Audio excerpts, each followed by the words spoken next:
Hai teman-teman yang berbahagia, berjumpa kembali dengan saya Dr. Andri, spesialis kedokteran jiwa dari Omni Hospital Alam Sutera Tangerang. Di kesempatan kali ini saya ingin sedikit berbincang tentang masalah kejadian masalah kejiwaan yang berhubungan di dalam kehidupan kita sehari-hari. Banyak orang yang mengalami masalah kejiwaan tetapi belum tentu datang ke dokter jiwa karena mengalami kesulitan untuk bisa memahami bahwa sebenarnya gangguan kejiwaan adalah gangguan medis yang bisa diperbaiki, diseimbangkan, dalam artian bisa disembuhkan. Namun memang sedikit beda dalam pendekatan terapinya, di mana kalau untuk penyakit infeksi mungkin pasien diberikan obat antibiotik ya kalau infeksinya bakteri, kemudian dia merasakan adanya perbaikan sistem saraf pusatnya, mungkin tidak terlalu pengaruh. Misalnya contoh pada penyakit tifus gitu ya, diberikan obat kemudian dia mengalami perbaikan setelah 1 mingguan misalnya. Nah, sedangkan kalau orang yang mengalami masalah gangguan kejiwaan karena sifatnya sendiri tidak segera, maka kadang-kadang hasilnya pun didapatkannya dalam terapi tidak segera. Kalau misalnya infeksi virus seperti dengue kan, saya pernah menceritakan kemarinnya saya masih oke-oke aja, tiba-tiba hari ini saya sudah mengalami kesulitan untuk merasakan nyaman di badan saya, sehingga terjadilah gejala-gejala fisik yang nggak enak sekali rasanya. Nah, sedangkan gangguan kejiwaan itu kadang-kadang tidak dirasakan oleh pasiennya di awal-awal mula gejala itu terjadi. Mungkin pasiennya cuma mengira, oh ini mungkin hanya kecapean fisik, ya nggak bisa tidur mungkin sekali-sekali nggak masalah.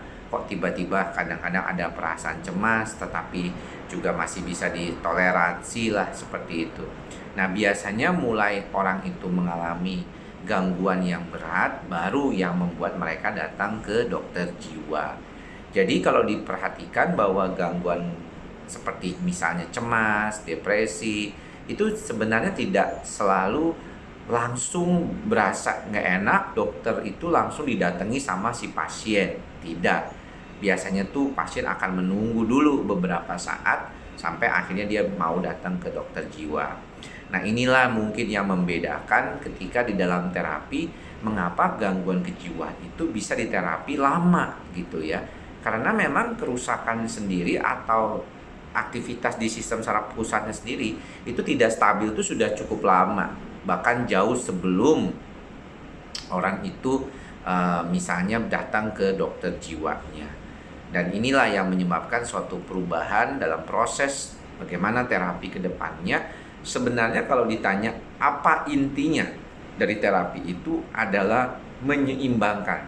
Jadi inti dari sistem saraf pusatnya itu diseimbangkan pada saat proses terapi, baik dengan penggunaan obat-obatan ya, dan juga dengan perubahan perilaku ya, ataupun dengan modifikasi gaya hidup. Termasuk seperti yang pernah saya sarankan dengan menggunakan misalnya relaksasi, meditasi gitu. Ini yang seringkali pasien suka lupa lakukan. Ya, contohnya misalnya relaksasi. Sebenarnya tidak terlalu sulit ya relaksasi itu. Misalnya duduk aja seperti ini.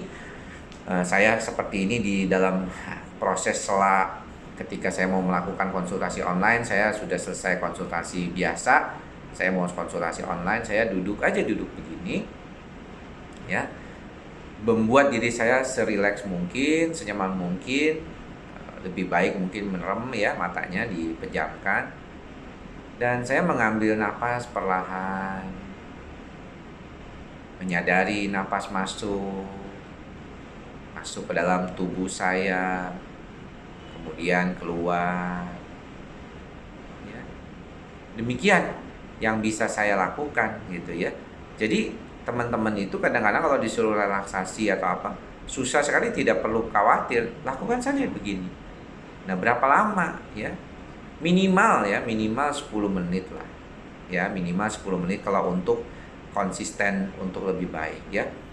Dirikan kondisi ini seperti baiknya mungkin setelah melakukan sembahyang, sholat juga setelah itu boleh melakukannya relaksasi. Benar-benar menyadari dan memikirkan apa yang ada di pikiran otak kita itu hanyalah apa napas kita keluar masuk, ya.